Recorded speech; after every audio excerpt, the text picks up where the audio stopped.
This item is to have a thorough conversation on the findings of the deteriorated police storage units, including the allegations of guns missing from the police storage.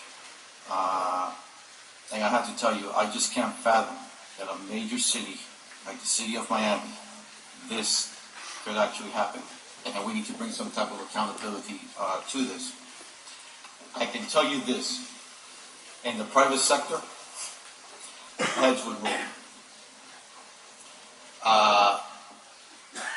However, I have to stipulate that I have been strongly advised by our city attorney that having this conversation here in the public may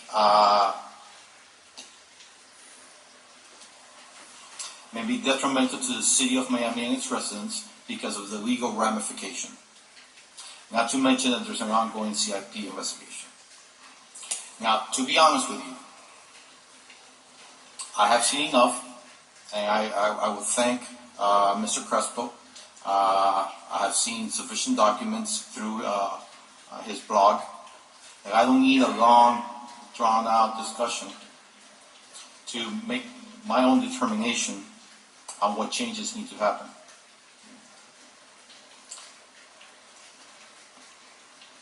And to be honest with you, it's not just about just very severe issue. However, I'm seeing more and more a pattern of these issues, going back to months ago when you saw me very upset with the destruction and improper removal of mangroves. As far as I know, there was no accountability there. With the Flex Park, where this commission was promised that in 31 days after the boat show, we will have a functional soccer park. That did not happen. As a matter of fact, it was stipulated to one of the media partners that the city was going in a different direction without so much as a courtesy phone call. I thought it was insubordination. I can tell you also, I was very disappointed, and I mentioned my disappointment during our budget hearing of the improper salary increase, where the manager himself admitted that he was never evaluated. Some would even say there was a violation of laws, criminal. I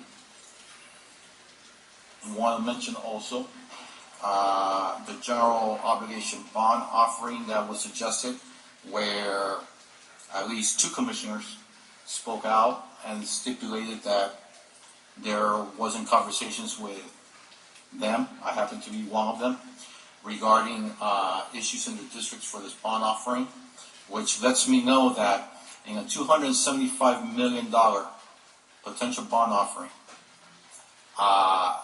leaving two districts out, pretty much, two very needy districts, pretty much the manager was out of touch with the resident needs.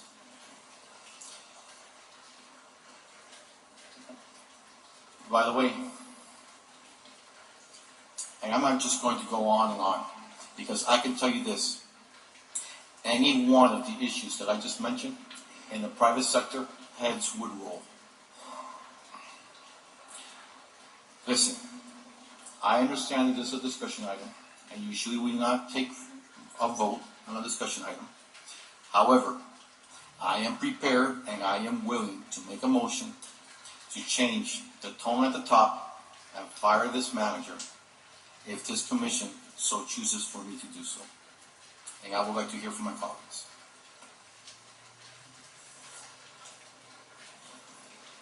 It's not a motion, right? It's not a motion. I will be willing to make that motion. I am prepared to make that motion. But again, the best way to go about doing this is to move it and you get a second to have it for discussion. Because other than that, you made a statement that. Well, I would like to listen from my colleagues to see, because, listen, one commissioner cannot act by himself. This commission acts as a board. Right. So that's why I am bringing this issue to the commission, and I'm saying I will make that motion. If you so let me know, yes, go ahead and make it, and we'll move forward. But and again, listen, we either act or we don't act. But if we don't act, I can see this is going to continue to happen and continue to happen, and we're not going to have any accountability because we haven't done any accountability.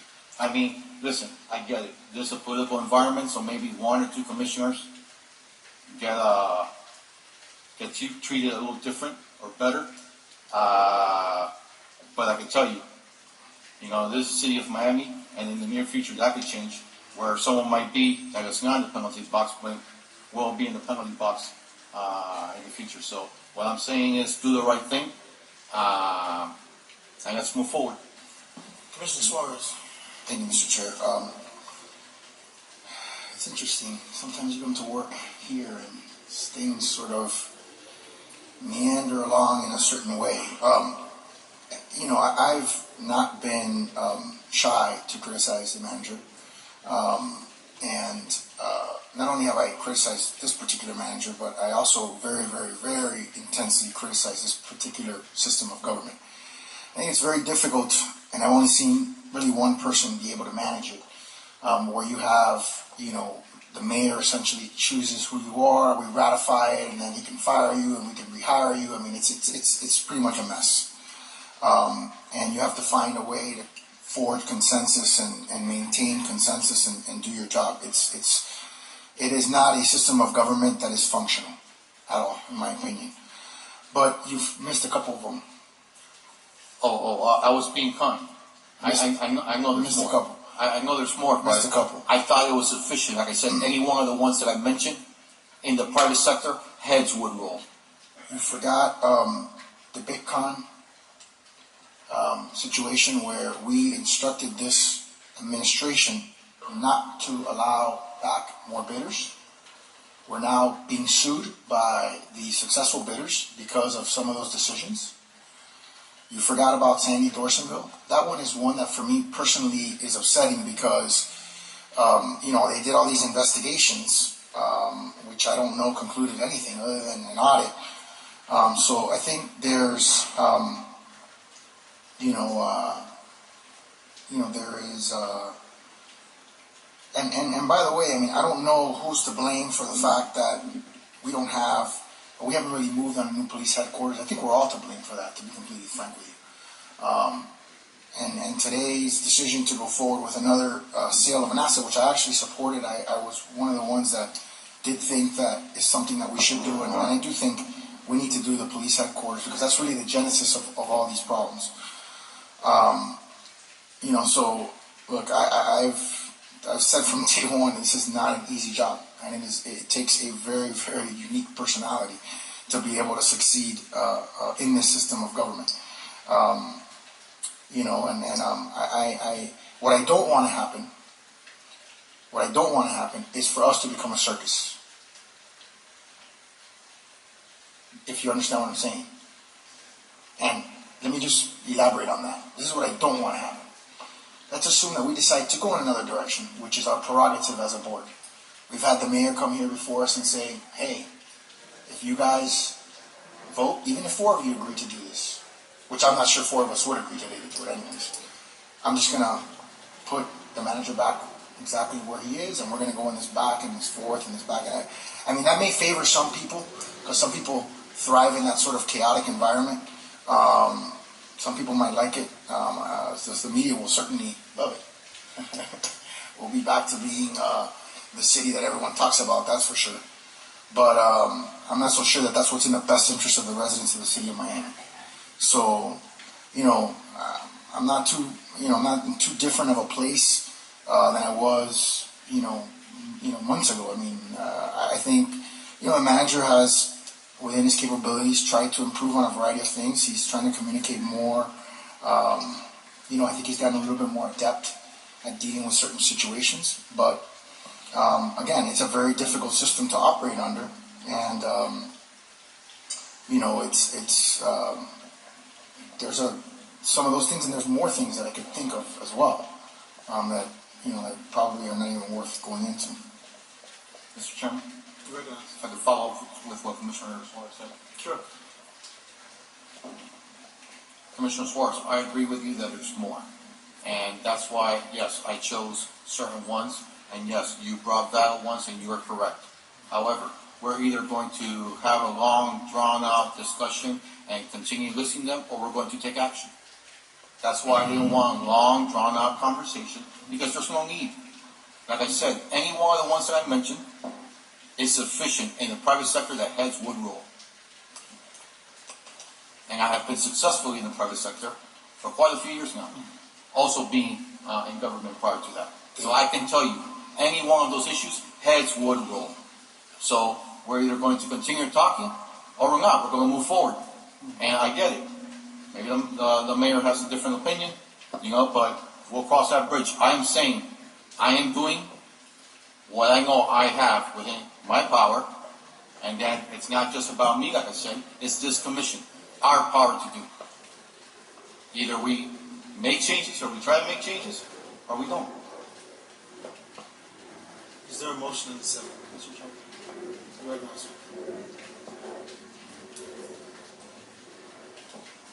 Here we are again. When this came before us months ago, I was the swing vote, and I recognized the difficulty we were in, and I had very strong reasons with that, not knowing exactly the reasons behind the firing of Mr. Orsenville.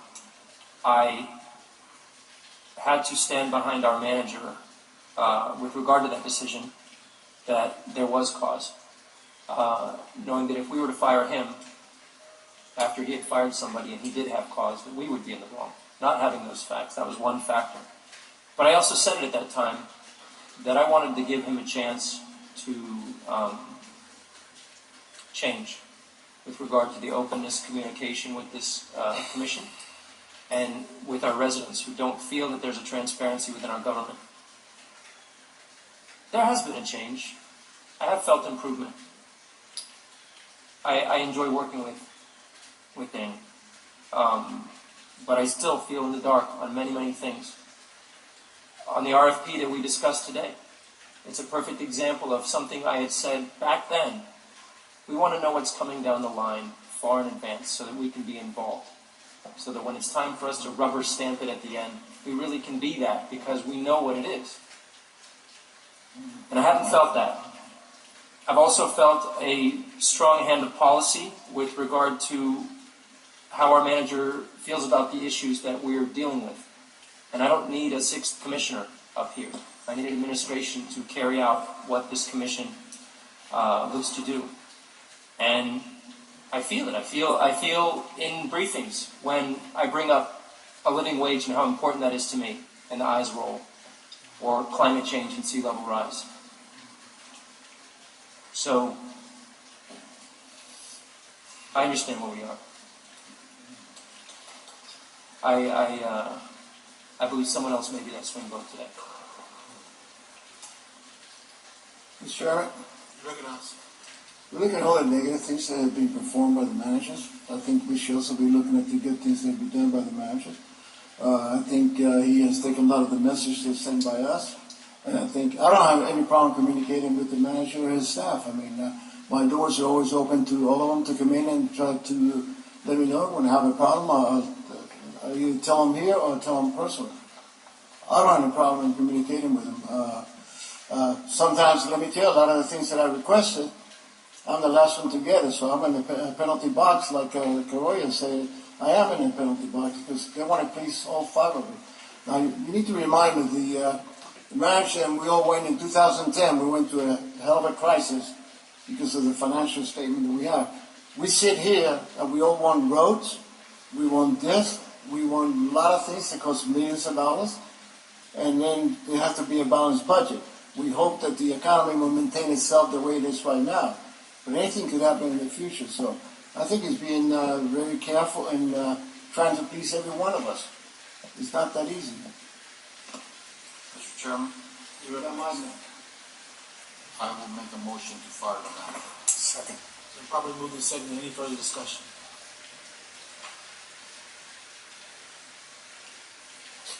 All in favor say aye. Aye. All against? No. Nay. Motion passes.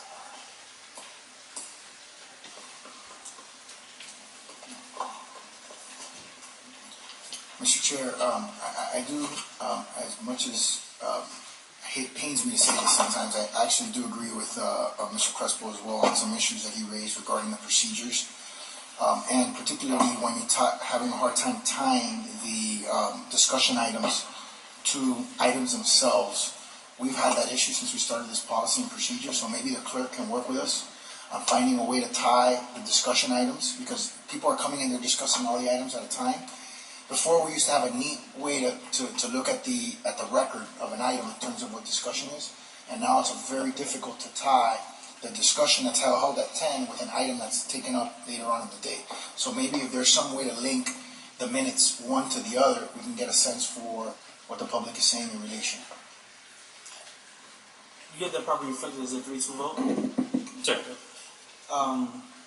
So you're asking for a technical thing from the city Yeah. clerk? Yeah, that's some. It's. I figured we already did this, so this is the next thing on the. Right, I understand that, but I'm saying you're talking about a technical thing from the city clerk. Yes. Chairman? I don't see, and I'll recognize you, Mr. Mayor, because I know that it's important that you recognize it.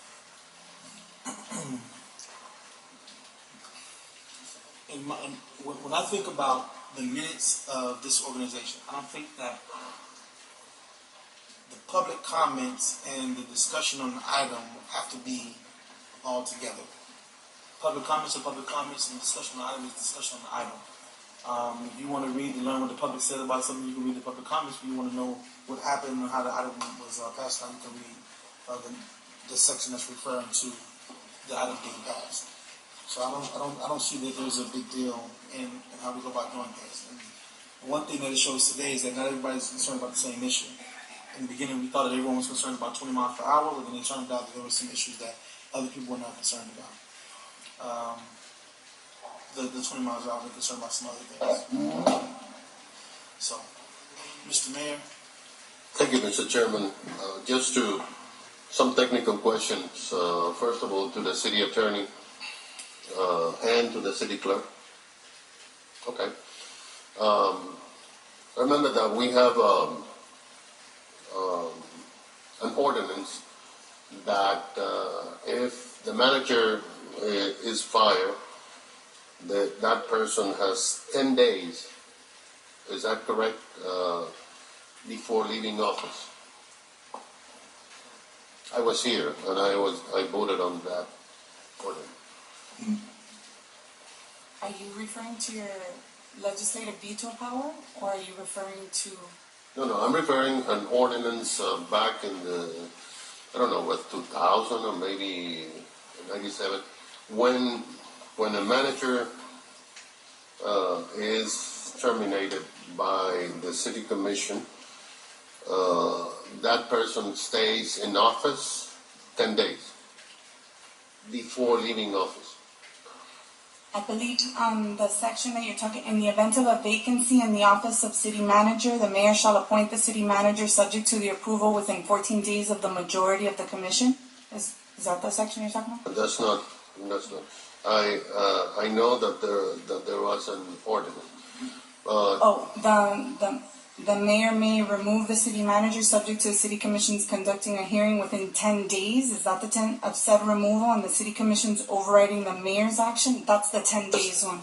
That's the By one. a 4/5 vote of the city commission then in office. Additionally, the city commission by a 4/5 vote of those city commissions then in office shall be able to remove the That's city what I manager. just told you. I'm sorry? Right, but it's after a hearing. No. The last sentence is a sentence. It says additionally, right? It's its own sentence. Correct? Whenever the manager is fired, that person has 10 days. And this happened after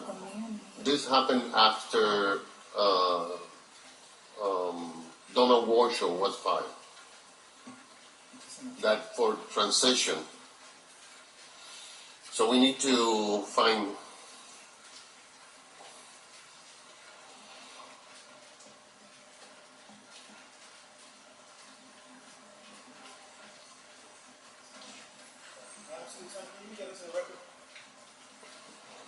Additionally, the city commission, by a 4/5 vote of those city commissioners then in office, shall be able to remove the city manager. The reason I asked the city attorney to read that sentence again is because the beginning of it says that the mayor has the ability to remove the manager. Then, by 4/5, well, within 10 days, the city commission must have a hearing, and it goes into some other stuff. Yeah, but that's- it uses the term additionally. Additionally. The city commission can remove the manager, but the way that it describes it and what she just said is about 4/5 vote. So what that means is that, in fact, there was a 3-2 vote, and as chairman, I announced that as motion passes because it was a majority, but in fact, it would not pass because you need a 4/5 vote, so the motion would fail.